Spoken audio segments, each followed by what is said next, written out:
నాగనాథ్ గారు నమస్కారం అండి. నమస్కారం ప్రహర్షిని గారు. ఈ దీపావళి సందర్భంగా ఆధ్యాత్మిక జ్యోతిష్యం యొక్క ప్రాముఖ్యత గురించి తెలియజేస్తున్నారు. చాలా గొప్ప విషయాలు మేము తెలుసుకుంటున్నాము. ఇందులో భాగంగా ఇప్పుడు సింహరాశి గురించి చెప్పండి. వారిలో ఉన్నటువంటి దైవ లక్షణాలు ఏంటి? అసుర లక్షణాలు ఏంటి? వాళ్ళు దేన్ని పెంపొందించుకోవాలి? వాళ్ళ జీవితంలో వెలుగులు నిండాలి అంటే ఈ దీపావళి రోజు వాళ్ళు ఏం చేస్తే బాగుంటుందంటారు? వారి గురించి చెప్పండి. టీవీ ప్రేక్షకులకు అందరూ కూడా నమస్కారం. ప్రహర్షిని గారు, చెప్పండి. అపారమైనటువంటి ఆత్మవిశ్వాసం, ఉమ్, ఉం? ఉమ్, నిజాయితీతో కూడినటువంటి ప్రయత్నం, ఉమ్, ఉం? ఎదుటి వాళ్ళకి ఒక రోల్ మోడల్ గా, ఒక ఇన్స్పిరేషన్ గా, ఆదర్శంగా ఉండాలి అనేటువంటి తాపత్రయం, ఉం? ఉమ్, అందరి పట్ల బాధ్యతాయుతంగా ఉంటూ తన పనులు తను చేసుకుంటూ తనకంటూ ఒక వైవిధ్యమైనటువంటి గుర్తింపునివ్వాలి అనే తాపత్రయం ఉండే వ్యక్తుల్ని మీరు ఏమంటారు? ఉమ్. ఉం? ఏమంటాము? సింహరాశి వాళ్ళ గురించి ఆధ్యాత్మిక జ్యోతిష్యంలో చెప్పడం గొప్ప విషయాలు ఏంటంటే, ఉమ్, మీరు ఎప్పుడైనా ఒక పెద్ద పడవ, ఒక టైటానిక్ షిప్ అనుకోండి, ఓకే. లేదా ఇంకా పెద్ద టైటానిక్ షిప్ ఎందుకు లేదు, ఉమ్, కొలాప్స్ అయిపోయింది. అవును.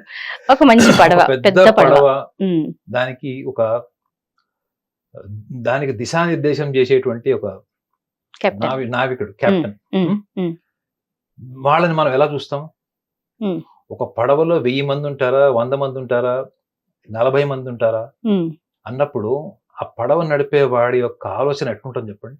ఉమ్, ఉం? ఉమ్, అంటే ప్రతి ఒక్క మనిషి ప్రాణము, వాళ్ళకి ఏదైతే ఆ ప్రయాణం కాలంలో వాళ్ళకు వచ్చేటువంటి ఆ, మానసిక పరమైన ఇబ్బందులు, పరిస్థితులు ఏవైతే ఉంటాయో వాటన్నిటిని కూడా దృష్టిలో పెట్టుకొని ఉమ్, అక్కడ ఓ సముద్రంలో కానీ, నదిలో కానీ, చెరువులో కానీ ఎప్పుడైతే పడవ ప్రయాణిస్తుంటుందో ఆ ఒడిదుడుకులన్నిటికీ తగ్గట్టుగా ఒక పడవని ఒక ఒక డెస్టినేషన్ పాయింట్కి సమర్థవంతమైన నాయకుడు. అంటే ఇన్ని రకాల, ఇందులో మీరు గమనించాల్సింది ఒకటి ఉంది మేడం. ఉమ్, ఒకటి, తనకి ఒక ఒక కెప్టెన్ గా, అంటే ఒక పడవని నడిపేటువంటి నావికుడిగా ఉమ్, తనకి ఈ సామర్థ్యం ఉంటుంది. ఉమ్, కానీ ప్రతి ప్రయాణం కూడా కొత్త అనుభవమే. అవును, చూసుకోండి, ఇప్పుడు ప్రతిరోజు మీకు ఒకటే అనుభవం ఉండదు మేడం. అవును, అవును. ప్రతిరోజు ఒక అనుభవం ఉండదు. ఉమ్, ప్రతిరోజు కూడా మీకు ఒకటే రకాల ప్రయాణికులు మీతో మీతో జర్నీ రారు. చేయరు. ఉమ్, సో ఇక్కడ మీ యొక్క టెక్నికల్ ఎఫిషియన్సీతో పాటు ఉమ్, ఎమోషన్స్ అండ్ ఎన్విరాన్మెంట్, ఉమ్, అంటే ఒక సింహరాశి వాళ్ళు, ఉమ్, వాళ్ళకు ఒక టెక్నికల్ ఎఫిషియన్సీ ఎంత ఉంది ఉమ్, ఏదైనా ఒక పర్టికులర్ ఫీల్డ్ లో అంటే, అట్ ద సేమ్ టైం అక్కడ ఉన్నటువంటి ఎన్విరాన్మెంట్, ఉమ్, అక్కడ ఉన్న పరిస్థితులు, ఉమ్, అక్కడ ఉన్న వ్యక్తుల యొక్క మనస్తత్వాలు, భావోద్వేగాలు, వీటన్నిటిని కూడా ఉమ్, ఒకటేసారి డైరెక్షన్ లో పెట్టి ముందుకు నడిపించేటువంటి ఒక సమర్థుడు, సామర్థ్యం ఉన్నటువంటి రాశి ఒకవేళ ఏదైనా ఉంది అంటే సింహరాశి. సింహరాశి. అది వాళ్ళు ఎందుకు అన్ని బాధ్యతలు తీసుకుంటారంటే దే లవ్ దట్. ఉమ్హు, ఉమ్, వాళ్ళు దాన్ని ఎంజాయ్ చేస్తారు కాబట్టి ఉమ్, దాంట్లో వాళ్ళు మాస్టర్ అవ్వాలి, చాలా పేరు సంపాదించాలి, నన్ను అందరు ఇట్లా ఉన్నతంగా చూడాలి, నెంబర్ 1 పొజిషన్ లో చూడాలి, ఉమ్, ఇటువంటి లక్షణాలన్నీ కూడా ప్రజా సంక్షేమ పరమైన భావోద్వేగాలు కాదు చెప్పాడు. ఉమ్. దాన్ని మనం దైవ లక్షణంగా చూడాలా? Of course okay. మనం దైవ లక్షణం అనగానే మనం ప్రతి శాస్త్రి కూడా ఏం చెప్పుకుంటున్నాము? ఉమ్, ఉమ్, మిరాకిల్స్. yes. ఏదో ఇట్లా గాల్లో తీసేసేయాలి, ఉమ్, రాత్రి రాత్రి ఓం జీవితాలు విమిష్. మారిపోవాలి, ఉమ్, రాత్రి రాత్రి కోటీశ్వరులు ఎట్లవాలి, ఉమ్, పట్టిందల్లా బంగారం. ఉం? ఉమ్, ఇక అసలు మీరు ఈ రోజు నుంచి మీరు ఇంట్లో కూర్చుంటే మీ ఇంట్లో కనకవర్షం, ఇలాంటివి మనం ఏమనుకుంటాము? ఇది ఏదో మానవాతీతమైనటువంటిది, ఏదో ఒకటి జరగబోతుంది, మన మన ఊహకి, మన మేధస్సుకు అందంది ఏదో జరగబోతుంది, దాన్ని మనం మిరాకిల్ అని, దాని దైవ శక్తి అని, దాని దైవ ఏదో లక్షణాలని. దైవశక్తి, దైవం, ఇవన్నీ కూడా యాచకులకు ఉండే లక్షణాలు మేడం. ఓకే. సింహరాశి వాళ్ళు ఎప్పుడు అని గుర్తుపెట్టుకోండి, ఉమ్, బలమైన ఇండివిజువాలిటీ ఉంటుంది. వాళ్ళు ఎవరిని అనుకరించడానికి ఇష్టపడరు. ఉమ్, అంటే ఏంటి? స్వధర్మం. భగవద్గీతలో చెప్తారు కదా, స్వధర్మం పరధర్మం. పరధర్మంతో మీరు ఏది సాధించినా దాని విలువ ఉండదు, స్వధర్మంతో మీరు ఫెయిల్ అయినా కానీ దాని నుంచి మీరు రిఫ్లెక్ట్ అయి నేర్చుకుంటారని చెప్తుంది ఉమ్, ఉమ్, భగవద్గీతలో. ఉమ్, స్వధర్మము అంటే ఏంటంటే, మీరు ఏ పని చేసినా దాంట్లో మీ సొంత అనుభవంతో పాటు ఏముంటుంది? మీరు ప్రతి పనిలో క్రియేటివిటీ ఉంటుంది. Um, you are creative to perform something. మీరు ఇంట్లో కాఫీ టీ చేసినా, వంట చేసినా, మీరు ఎటువంటి శారీ కొనుక్కున్నా, కలర్ సెలెక్షన్, ప్రతి దాంట్లో కూడా మనకు క్రియేటివ్, ఒక మార్క్ ఉండాలని చూసుకుంటా. ఈ క్రియేటివిటీ అన్నది ఈ సింహరాశి వాళ్ళకు ఉన్నటువంటి గొప్ప లక్షణం. ఉమ్, కానీ ఇప్పుడు వాళ్ళ గోచార ఫలం కూడా మనం ఒకసారి మాట్లాడాలి. ఉమ్, గోచారంలో ఇప్పుడు వాళ్ళ సింహరాశి వాళ్ళకి కేతు ఉంటాడు. ఆధ్యాత్మిక బలాన్ని ఇచ్చేటువంటి వాడు, మంచి కార్యాచరణ, ప్రేమ భావము, ఉమ్, చాలా లోతైన విశ్లేషణ చేసేటువంటి గ్రహము ఉమ్, ఈ కేతు గ్రహం. ఉమ్. రాహు కుంభంలో ఉంటాడు, అంటే ఉమ్, సప్తమంలో ఉంటాడు. సమసప్తమంలో ఉంటాడు. ఉమ్, సో రాహుకేతువులు ఇద్దరు కూడా రాశిలోను సప్తమంలో ఉంటే ఏంటి అంటే వీళ్ళకి జీవిత భాగస్వామికి సంబంధించినవి, కుటుంబానికి సంబంధించిన విషయాలు, ఇది ఒక కోణం అయితే వీళ్ళకి షష్టమ సప్తమాధిపతి అయినటువంటి శనిగ్రహం కూడా ఇప్పుడు వక్రిలో ఉంటాడు ఉమ్, వీళ్ళకి, ఈ యొక్క వీళ్ళకి ఉమ్, సింహరాశి వాళ్ళకి ముఖ్యంగా. గురువు ఎక్కడ ఉంటాడు వీళ్ళకి? లాభస్థానంలో ఉంటాడు. అంటే చూడండి, ఒకటి బిజినెస్ పరంగా, లైఫ్ పార్ట్నర్కి సంబంధించి కానీ, ఫ్యామిలీ ఓరియంటేషన్, రెండోది anything they related to the expansion, business కావచ్చు, anything related to the expansion. Um, ఈ టైంలో సహజంగా అంటే జనరల్గా వాళ్ళ యొక్క ఫలితాలు చెప్పాలి అంటే వీళ్ళు ఎక్కువగా ఎదుటి వాళ్ళకి సహాయం చేసే గుణము, వేరే వాళ్ళ సమస్యని వీళ్ళ సమస్యగా భావించి ఉమ్, ఆ సమస్యను ఎత్తినేసుకొని చేతిలో డబ్బులు ఖర్చు పెట్టి అన్ని చేసిన తర్వాత లాస్ట్కి వీళ్ళు తెలుసుకున్నది ఏముంటదంటే వీళ్ళ సమస్య కన్నా ఎక్కువగా నేను ప్రతిస్పందించాను అని తెలుసుకుంటారు వీళ్ళు. రిలీజ్ అవుతారు. పిహెచ్డి చేసిన తర్వాత లాస్ట్ లైన్ ఏముంటుందంటే ఇది ఉంటుంది అనమాట. ఓకే. అంటే నిజంగా ఎదుటి వాళ్ళు చెప్పే సమస్య పరిష్కారంలో వీళ్ళకు ఉన్నటువంటి ఆ ఇంటెన్స్ ఇన్వాల్వ్మెంట్ చెప్పదండి. వీళ్ళకి గొప్ప లక్షణాల్లో వీళ్ళకి చెప్పింది ఏంటంటే క్రియేటివ్ గా పనిచేస్తారు, రెస్పాన్సిబుల్ గా ఉంటారు, ఎదుటి వాళ్ళ యొక్క సమస్యలను అర్థం చేసుకుంటారు. అందుకే కర్కాటక రాశి వాళ్ళకి, సింహరాశి వాళ్ళకి మనోవిజ్ఞాన శాస్త్రవేత్తలకు ఉండే లక్షణాలు ఉంటాయి. అర్థమైందా? ఎదుటి వాళ్ళని ఈజీగా స్టడీ చేసేస్తారు వీళ్ళు. వీళ్ళకి బెస్ట్ ప్రొఫెషన్స్ లో సైకియాట్రీ, సైకాలజీ కూడా చెప్పొచ్చు. సో ఇన్ని గొప్ప లక్షణాలు ఉన్న వీళ్ళకి మరి ఎందుకు చివరికి ఎండ్ అంటే ఆఖరికి శేషం ఏం మిగులుతుంది అనుకున్నప్పుడు ఈ కేతువు వీళ్ళకి రాశిలో ఉన్నప్పుడు వీళ్ళు అనవసరమైనటువంటి విషయాల్లో బాధ్యతలు తీసుకోవడం కానీ, ముఖ్యంగా డబ్బుకు సంబంధించిన విషయం కానీ, వేరే వాళ్ళ భావోద్వేగాల సమస్యలు ఉంటాయి, ఫ్యామిలీ ఇష్యూ కానీ, పర్సనల్ ఇష్యూస్ కానీ, వాటికి వెళ్ళకూడదని చెప్తారు. ఎందుకు అంటే కాయనై పియానై గ్లాస్ తోడది అని హిందీలో ఒక సామెత ఉంటుంది. తాగింది లేదు, తిన్నది లేదు, గ్లాస్ బగలు కొట్టాడని దాని అర్థం. సో అది ఎండ్ రిజల్ట్ ఉంటుంది. ఇప్పుడు ఈ ఫలిత జ్యోతిషం చెప్పాలంటే ఇలానే చెప్పాలి. కానీ దానికి నివారణ చర్య ఏంటి? నువ్వు అనవసరమైనటువంటి విషయాల్లో నువ్వు ఆల్రెడీ మాస్టర్. నేను ఇందాక పడవ గురించి చెప్పా కదా మేడం. పడవ దిక్సూచి ఆ డైరెక్షన్ చేయడం, లేకపోతే నావికుడు ఒక కెప్టెన్ గా ఉండడం అని చేశారు. ఈ లక్షణాలన్నింటినీ వీళ్ళు ప్రతి ఒక్క చిన్న సమస్యల దగ్గర నుంచి పెద్ద పెద్ద సమస్యల్లో దూరినప్పుడల్లా ఇన్ని గొప్ప లక్షణాలు పెడతారు. సో అక్కడ ఎంతవరకు అవసరము, అపాత్రదానం జరుగుతుందా అనేటువంటి సూక్ష్మ దృష్టిని కూడా వీళ్ళు పెంచుకోకపోతే వీళ్ళకు ఉన్నటువంటి దైవ లక్షణాలతో పాటు ఈ అసుర లక్షణాలు కూడా వీళ్ళకు ఉంటాయి. ఈ అసుర లక్షణంలో కూడా మనం సూక్ష్మంగా గమనించాల్సింది ఏంటి తెలుసా? వీళ్ళు ఏమి చేసినా గానీ వాళ్ళ మార్క్ క్రియేట్ చేసుకోవడం కోసం చేస్తారు. ఇంకొకటి, ఈ సింహరాశి వాళ్ళని చూస్తున్నట్లయితే వాళ్ళకి కొంచెం సెల్ఫ్ కాన్ఫిడెన్స్ ఎక్కువ అని, పొగరు ఎక్కువ అని, వాళ్ళ మాట వాళ్లే గానీ పక్క వాళ్ళ మాట వినరు అని, ఇలాంటి కొన్ని కాంప్లిమెంట్స్ చూస్తుంటాయి. ఇది ఎంతవరకు కరెక్ట్ అంటారు? అలా కాదండి, ఎంతవరకు ఇది కరెక్ట్ అంటారు? నిజంగానే వాళ్ళకి అంత పొగరు ఉంటుందా? దాన్ని ఎలా చూడాలి? మీకు ఒక సింపుల్ కామన్ సెన్స్ ఎగ్జాంపుల్ చెప్తాను. మన భారతదేశంలోనే కాదు, సౌత్ ఈస్ట్ ఏషియన్ కంట్రీస్ లో ఆడవాళ్ళని ఎలా చూస్తారో మీకు తెలుసు. మీరు ఎవరికైనా మొహమ్మాటం లేకుండా నేను ఈ పని చేయను, నేను ఈ పని చేస్తాను అని మీరు చెప్పారనుకోండి, మీ మీద ఏం ముద్ర పడుతుంది చెప్పండి? ఏ పొగరు ఎక్కువ అంటారు. అసర్టివ్ ఉమెన్, అసర్టివ్ మెన్ అంటే ఎస్ ఆర్ నో నిర్దాక్షిణ్యంగా ముక్కుసూటిగా చెప్పే వాళ్ళు ఎవరైనా వాళ్ళు పొగరబోతలేదు. మీకు తెలుసా ప్రపంచంలో క్రియేటివ్ గా ఐడెంటిఫై అయిన వాళ్ళు, గొప్ప గొప్ప సిద్ధాంతాలను తీసుకొచ్చిన వాళ్ళు, వాళ్ళందరూ వాళ్ళకున్న గొప్ప లక్షణం ఏంటి? ఇదేనా? పొగరే. ఓకే. మీరు మంచి వాళ్ళలాగా ఉన్నంత కాలం ఏమవుతుందంటే మీరు ఒరిజినల్ గా లేరు. అవును, ఎదురు చెప్పినంత వరకు అవతల వాళ్ళకి నచ్చుతాము. ఇందాక సింహరాశి గురించి ఏం చెప్పారు? వీళ్ళు ఎవరిని ఇమిటేట్ చేయరు. ఓకే. మీరు ఎంత ఇమిటేట్ చేసే స్క్రిప్ట్ ఇచ్చినా వాళ్ళ ఓన్ వాళ్ళు చేస్తారు. సో వీళ్ళకి ఏమైపోయింది ఇక్కడ? వీళ్ళు ఒకళ్ళని అనుకరించరు. వాళ్ళు చెప్పాలనుకున్న వాళ్ళు చేస్తారు. వాళ్ళకి ఏది రైట్ అనిపిస్తే అది మాట్లాడతారు, ఏది రాంగ్ అనిపిస్తే అది మాట్లాడేస్తారు. సో కొంచెం వీళ్ళలో అహంకారం అని మీరు అన్నారు కదా, అహంకారం అన్నది వీళ్ళు మాట్లాడే విధానంలో ఒక చిన్న సవరణ, రాక్షస లక్షణం కూడా చెప్పాలి మీకు. ఎందుకంటే మీరు చాలా పర్టికులర్ అడిగారు కదా అహంకారం అని. వీళ్ళు ఎదుటి వ్యక్తులతో మాట్లాడేటప్పుడు వీళ్ళకి తెలియకుండా, నేను రీసెర్చ్ ఇన్ఫర్మేషన్ చెప్పమంటారా, బుక్ లోనే చెప్పమంటారా? మీ అనుభవంతో చెప్పండి. ఇప్పుడు న్యూరో ఇష్యూస్ ఉంటాయి మేడం కొంతమందికి, న్యూరలాజికల్ ఇష్యూస్ ఉంటాయి. న్యూరలాజికల్ ఇష్యూస్ ఉన్న వాళ్ళ గురించి ఎలా మాట్లాడచ్చు అంటే, ఇప్పుడు మీరు పొగరు అహంకారం అన్నారు కాబట్టి సింహరాశి వాళ్ళకి వర్బల్ ఈగో ఉంటుంది. అంటే మాటల్లోనే అహంకారం ఉంటుంది, మళ్ళీ చేతలో ఉండదు. ఓ వాళ్ళు మనుషుల్ని దూరం చేసుకునేది మాట వల్లనే మేడం. ఏం లేదు, మీరు 10 మంది సింహరాశి వాళ్ళని చెక్ చేయండి, వాళ్ళ జీవితంలో ఏదో ఒక సందర్భంలో ఒక మనిషిని నోరు జారి అన్న మాట వల్ల రిలేషన్ తెగిపోయింది. అది ఎంత భయంకరంగా ఉంటది అంటే తీసి ఇట్లా చెత్తబుట్టలు వేసినట్టు ఉంటది. అది నిజమే. అది అహంకారంతో సంబంధించింది కాదు. కానీ ఎదుటి వాళ్ళకి అది అలాగే కనిపిస్తుంది కదా. నేను పరిశోధన చేసేది మీకు చెప్తున్నా.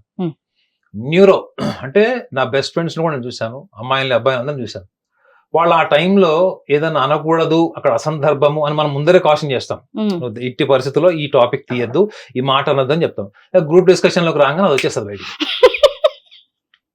లేదా ఎదుటి వాళ్ళు ప్రలోభ పెట్టినా ప్రవోక్ చేసినా అది వచ్చేస్తుంది. అంటే అర్థం ఏంటి? They don't have control over their neuro system. అర్థమైందండి? ఇది మీరు అర్థం చేసుకున్నారు అనుకోండి. చెప్తున్నారు సార్ మీరు. అంటే మీకు బాగా పర్సనలైజ్ అయినట్టున్నారు. నాకు ఉన్నారులేండి నియర్ బై కొంతమంది సింహరాశి వాళ్ళు, వాళ్ళ యాటిట్యూడ్ ఇప్పుడు మీరు చెప్తుంది 100% కరెక్ట్ యాప్ట్ అవుతుంది. ఇప్పుడు మీకు మీకు చెడు జరిగింది, మీరు ఏదో మంచి రిలేషన్స్ కోల్పోయారు, దానివల్ల ధన నష్టం జరిగింది, మంచి మీరు మానసికంగా దెబ్బతిన్నారు అంటే అది మీకు చెడు చేసినట్టే కదా. చెడు చేయడం అంటే ఏంటి? కలియుగంలో అసుర లక్షణమే. సో వీళ్ళకి మీరు చూసుకోండి, సింహరాశిలో వాళ్ళకి అంటే వాళ్ళు హర్ట్ అవుతారు కానీ న్యూరలాజికల్ ప్రాబ్లం ఉంటుంది వీళ్ళకి. ఈ న్యూరలాజికల్ ప్రాబ్లం వాళ్ళు ఏంటంటే వీళ్ళు ఎప్పుడు కూడా ఒక స్థిరమైనటువంటి అడ్మినిస్ట్రేషన్ ని వీళ్ళు మెయింటైన్ చేయలేరు. ఎప్పటికప్పుడు ఆలోచనలు, వ్యక్తుల్ని మార్చడం, వ్యక్తుల్ని మేనేజ్ చేయడం, దీంతో వాళ్ళు కవర్ చేస్తుంటారు తప్ప యాక్చువల్గా అది మేనేజ్ చేయడం మానేమనండి. సింహరాశి వాళ్ళకి ఒకటే సూచన మేడం, దీపావళి పండుగ రోజు యూ స్టాప్ మేనేజింగ్ పీపుల్. ఒకటి, నువ్వు నీ భార్య, భర్త, కుటుంబ సభ్యులు, కంపెనీలో ఉన్న వాళ్ళు, మీ టీం మెంబర్స్ వీళ్ళని మేనేజ్ చేయడం మానేసి నరక చతుర్దశి రోజు, దీపావళి రోజు 2 బంద్ చేయి. రెండోది, నీకు ఎవరైతే భజన చేస్తుంటారో, బాగా డబ్బు కొడుతుంటారో వాళ్ళకి నువ్వు కౌంటర్ ఆన్సర్ చెప్పడం అలవాటు చేసుకో. మీ ఫీలింగ్స్ ని ప్యాంపర్ చేస్తే మీ ఈగో సాటిస్ఫాక్షన్ వల్ల ఏమవుతుంది అంటే సింహరాశి వాళ్ళని వీళ్ళు అడాప్ట్ చేసేసుకుంటారు మేడం. వీడు నావాడు, వీడు నా మనిషి. అర్థమైందండి? అంటే ఒక అబ్బాయిలు అమ్మాయిలను ఫ్లర్ట్ చేసేటప్పుడు, అమ్మాయిలు అబ్బాయిలను ఫ్లర్ట్ చేసేటప్పుడు ఈ టెక్నిక్ వాడతారు. పొగిడితే పడిపోతారు, పొగడతలకి పగడరు వాళ్ళు. దేనికంటే ఒక క్వాలిటీ అప్రిసియేషన్. ఇప్పుడు మీరు ఏదైనా పని చేశారు మేడం, మీ యాంకరింగ్ బాగుంది, మీరు ఈ పాయింట్ బాగా మాట్లాడారు, ఇది బాగా విశ్లేషణ చేస్తారు అండి. అప్రిసియేషన్ లో అనాలిటికల్ అప్రిసియేషన్ ఇష్టపడతారు వాళ్ళు. అర్థమైందండి? సూపర్ఫిషియల్ అప్రిసియేషన్ ని పట్టించుకోరు. బట్ అనాలిటికల్ ఏమంటారు? అబ్బా వీడు ఎంత ఇన్వాల్వ్ అయ్యాడు, నేనంటే వీడికి ఎంత అభిమానం ఉంది అని ఒక స్వీయ ప్రేమలోకి వెళ్ళిపోతారు.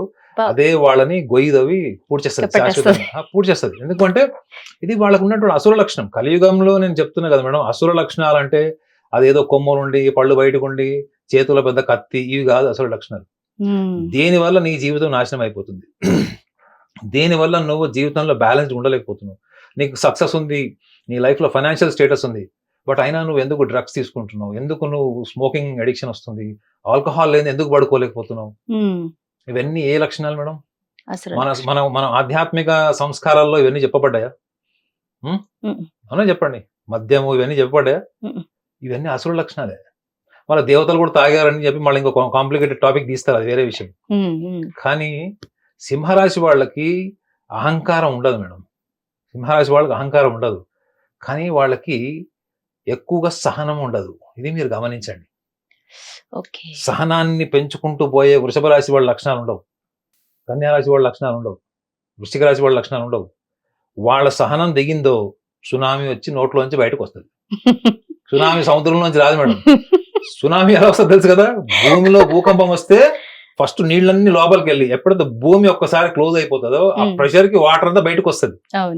వీళ్ళ లోపల భావోద్వేగాలు, సున్నితమైన భావోద్వేగాలు ఉండడం వల్ల మీరన్న మాటలు వాళ్ళకి కనుక కడుపులోకి వెళ్ళాయి, మనసులోకి వెళ్ళాయి అనుకోండి, ఫస్ట్ లోపల న్యూరో సిస్టమ్ బ్లాస్ట్ అవుతుంది. బ్లాస్ట్ అయ్యి ఒకసారి క్లోజ్ అయిన తర్వాత ఆ భావోద్వేగాలన్నీ కూడా వర్బల్ గా, అంటే మాటల రూపంలో వచ్చేస్తాయి, అన్కంట్రోలబుల్ వస్తాయి. మీరు అదే సింహరాశి వాళ్ళకి ఎంత పెద్ద గొడవ జరిగినా, ఎంత పెద్ద యుద్ధం జరిగినా వారం రోజులు గ్యాప్ ఇచ్చి ఒక మెసేజ్ పెట్టండి, కూల్ అయిపోతారు. ఒక్క మెసేజ్ తో ఒక సింహరాశి భార్య వదిలేసి వెళ్ళిపోయింది. మన ఇంటికి వచ్చారు వాళ్ళు, ఒక మెసేజ్ పెట్టించాం ఇక్కడి నుంచే, ఇమ్మీడియట్ గా వచ్చింది వాళ్ళు భార్య. అర్థమైందండి? సో సింహరాశి వాళ్ళు ముఖ్యంగా నరక చతుర్దశి అమావాస్య రోజు గమనించాల్సిన విషయం ఏంటంటే, మీరు ఇంత సృజనాత్మకంగా ఉండి, ఇంత క్రియేటివ్గా ఉండి, ఇంత సోషల్ వెల్ఫేర్, ఎన్విరాన్మెంటల్ వెల్ఫేర్గా ఉన్న మీరు ఎందుకు ఈ చిన్న చిన్న లక్షణాలు అంటే పక్షపాతాన్ని మీరే ఎందుకు పెంచుకుంటున్నారు? మీకు నచ్చినట్టు ఉన్నవాళ్ళు, మీకు నచ్చినట్లు మాట్లాడే వాళ్ళందరూ కూడా మీ వాళ్ళు కాదు. వాళ్ళు మీ కుటుంబ సభ్యులు కూడా కావచ్చు, ఆస్తుల విషయాలు కావచ్చు, ఆస్తి తగాదాలు ఇవన్నీ వచ్చాయనుకోండి, సింహరాశి వాళ్ళు ఒక అడుగు వెనక్కుంటారు. నా భాగం కోసం నేను కొట్లాడతాను, అవసరమైతే అన్నదమ్ములతో రిలేషన్ తెగించుకుంటారు అని అంటారా? అనరు. అక్కడ ఏమవుతారు మళ్ళా? ఆపద్బాంధవుడు చిరంజీవి. ఆవులను నమ్మేసి పుస్తకం. అవును అవును. సేమ్ గుర్తుపెట్టుకోండి, సింహరాశి వాళ్ళకి చాలా తక్కువ నెగిటివ్ పాయింట్స్ ఉంటాయి, అసలు లక్షణాలు చాలా తక్కువ ఉంటాయి. కానీ ఉన్న 1-2 పవర్ఫుల్ గా ఉన్నాయి, చాలా ఎఫెక్టివ్ ఉంటాయి. ఒకటి మాట వల్ల సర్వం కోల్పోతారు ఒకటైతే, రెండోది చెత్త చెదారాన్ని అంతా తీసుకొచ్చి వాళ్ళ యొక్క టీంలో చేర్చుకుంటాడు. అది కొన్ని సంవత్సరాల తర్వాత మళ్ళీ ఎడిటింగ్ చేసి తీస్తారు అనుకోండి, అది వేరే విషయం. కానీ స్క్రాప్ అంటే పనికి మాలిన చెత్త అంతా మనం తెచ్చి పెట్టుకోవడం వల్ల డ్యామేజ్ అది మనకి అహంకారాన్ని, అంటే చూడండి మీ పక్కన ఉన్న క్వాలిటీ పీపుల్ ని బట్టి కూడా మీ మైండ్ ఎస్టాబ్లిష్ అవుతుంది. ఎగ్జాక్ట్లీ. అవునా కదా? మీరు క్వాలిటీ పీపుల్ ఎలా సెలెక్ట్ చేసుకుంటారు అంటే, మీరు కన్స్ట్రక్టివ్ గా మిమ్మల్ని క్రిటిసైజ్ చేసే వాళ్ళని తీసుకోండి. వాళ్ళు విమర్శించిన దాంట్లో 1-2 పునర్పరిశీలించుకోండి. అసహనంతో వాడు అన్నదాన్ని వీడిని అనేంత స్థాయి ఉందా వీడికి అనేటువంటి అహంకారం వెళ్లకుండా, ఈగోకు వెళ్లకుండా కన్స్ట్రక్టివ్ సొసైటీని వీళ్ళు క్రియేట్ చేసుకుంటే ఆటోమేటిక్ గా ఏంటి, వీళ్ళు రిఫార్మేషన్ చేసుకోవాల్సిన అవసరం ఎక్కువ ఉండదు. ఈ చిన్న విషయాన్ని కనుక వీళ్ళు నరక చతుర్దశి రోజు ఆ నరకాసురుని కాలుస్తున్నప్పుడు కనుక గమనించి వాళ్ళని వాళ్ళు అబ్జర్వ్ చేసుకుంటే, ఆధ్యాత్మిక బలం అంటే ఏంటి తెలుసా మేడం? మీలో మీరు ఉండడం, మీలో మీరు సంపూర్ణంగా నిమగ్నమై ఉండడం ఆధ్యాత్మిక బలం. ఆధ్యాత్మిక బలం అనగానే ఏదో మనం ఫస్ట్ ఎంబటే గెటప్ రిచువల్స్ అనుకుంటాం, అది కాదు. రిచువల్స్ అవన్నీ కూడా మనం కల్చరల్లీ మనం ఏ ధర్మానికి సంబంధించిన వాళ్ళము అని పాటిస్తాం. ఆ కల్చరల్ ప్రాసెస్ అంతా కూడా మళ్ళా కూడా స్వర్గ ప్రాప్తి, మోక్ష ప్రాప్తికే తప్ప ఉద్యోగం, వ్యాపారం, పెళ్లి, పిల్లలు వీటికి లింక్ చేసింది కాదు అసలు. ఇది చాలా అవగాహన రాహిత్యంతో ఇటువంటి ప్రయాణంలో ఉన్నారు చాలా మంది. సో ఈ చిన్న విషయాన్ని కనుక వాళ్ళు గ్రహిస్తే, వాళ్ళకి ఈ తప్పకుండా ఇప్పుడు వచ్చేటువంటి ఈ దీపావళి వాళ్ళ జీవితంలో కొత్త దీపావళికి నాంది పలుకుతుంది అని మాత్రం నేను ఆత్మవిశ్వాసం చెప్పాలి. థ్యాంక్ యూ వెరీ మచ్ అండి నాగనాథ్ గారు, చాలా బాగా చెప్పారు సింహరాశి గురించి. ధన్యవాదాలు. హిట్ టీవీ యాప్, ఇందులో short news, live news, entertainment shows, movies, digital magazines తో పాటు మీ జిల్లా వార్తలను కూడా ఫ్రీగా చూడొచ్చు. ఇంకెందుకు ఆలస్యం, వెంటనే హిట్ టీవీ యాప్ ని డౌన్లోడ్ చేసుకుని ఫ్రీగా ఎంటర్టైన్మెంట్ పొందండి. Hit TV app. Hit TV app. Please download hit TV app. Hit TV app ని ఫ్రీగా డౌన్లోడ్ చేసుకుని ఎంజాయ్ చేయండి. మీకు నచ్చిన ఎంటర్టైన్మెంట్ కోసం హిట్ టీవీ యాప్ ని ఫ్రీగా డౌన్లోడ్ చేసుకుని ఎంజాయ్ చేయండి. హిట్ టీవీ యాప్ ని డౌన్లోడ్ చేసుకుని ఆస్వాదించండి, ఆశీర్వదించండి. ఇంతమంది సెలబ్రిటీలు హిట్ టీవీ యాప్ ని డౌన్లోడ్ చేసుకోండి అని చెప్తున్నారంటే ఎంత మంచి యాప్ ఆలోచించండి. అమెరికా అమెరికా అమెరికా అమెరికాలో చదవాలనుకునే వాళ్ళకి విశ్వసనీయమైన పేరు మన శౌర్య కన్సల్టెన్సీ. UK లో 1 year masters. UK లో 1 year masters. 2 years work permit up to 5 years visa. Contact Saurya Consultancy. Contact 89851 89851.